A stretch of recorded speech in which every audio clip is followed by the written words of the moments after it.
ছেলেমেয়েদের নৈতিক শিক্ষায় শিক্ষিত করার কথা বলেন মুখ্যমন্ত্রী ডাক্তার মানিক সাহা। আজ রাজধানীর প্রজ্ঞা ভবনে সংখ্যালঘু কল্যাণ দপ্তর আয়োজিত পুরস্কার বিতরণী অনুষ্ঠানে কথা জানিয়ে মুখ্যমন্ত্রী সংখ্যালঘু সম্প্রদায়ের কল্যাণে সরকারের বিভিন্ন পদক্ষেপের উদ্যোগের কথা তুলে ধরেন। মুখ্যমন্ত্রী বলেন, সংখ্যালঘুদের সার্বিক উন্নয়নের লক্ষ্যে ইতিমধ্যেই আরও নতুন 4টি প্রকল্পের প্রস্তাব পাঠানো হয়েছে। এর জন্য ব্যয় হবে প্রায় 106 কোটি টাকা। মন্ত্রী শুক্লাচরণ নোয়াতিয়াও সংখ্যালঘু কল্যাণ দপ্তরের বিভিন্ন কাজকর্মের কথা তুলে ধরেন। অনুষ্ঠানে কৃতি ছাত্রছাত্রীদের পুরস্কার প্রদানের পাশাপাশি এদিন করবুক মহকুমার বাসীচন্দ্রপাড়া হায়ার সেকেন্ডারি স্কুলের 2টি হোস্টেলের ভার্চুয়ালি উদ্বোধন করেন মুখ্যমন্ত্রী।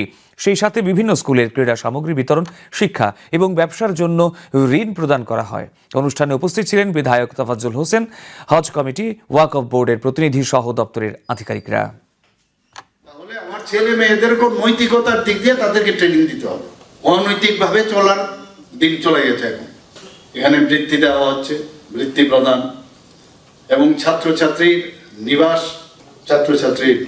নিবাস নির্মাণ, মাদ্রাসা যেগুলো আছে আমাদের, অনেক সময় অনেক মাদ্রাসা আমরা দেখি এগুলো কিন্তু জরাজীর্ণ অবস্থা।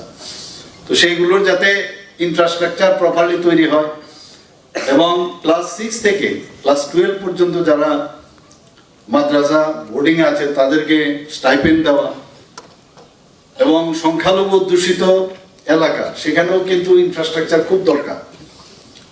আমরা এবার বাজেটও 30,000 করোড়, আমরা প্রায় 7,000 কোটি টাকা আমরা ইনফ্রাস্ট্রাকচারের জন্য আমরা এবার বাজেট আমরা রেখেছি।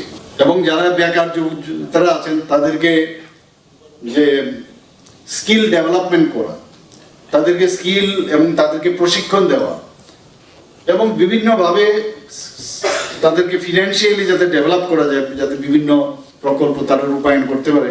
তো এই ধরনের কাজগুলো কিন্তু আমাদের এই কাজগুলো এই সংখ্যালঘু উন্নয়ন দপ্তর সেগুলো কাজ করছে। আমাদের সরকার সংখ্যালঘু সহ সমাজের সকল অংশের সার্বিক উন্নয়নের উপর গুরুত্ব সহকারে দায়িত্ব নিয়ে বর্তমানে আমাদের রাজ্যের মাননীয় মুখ্যমন্ত্রীর নেতৃত্বে সংখ্যালঘু দপ্তর কাজ করছে।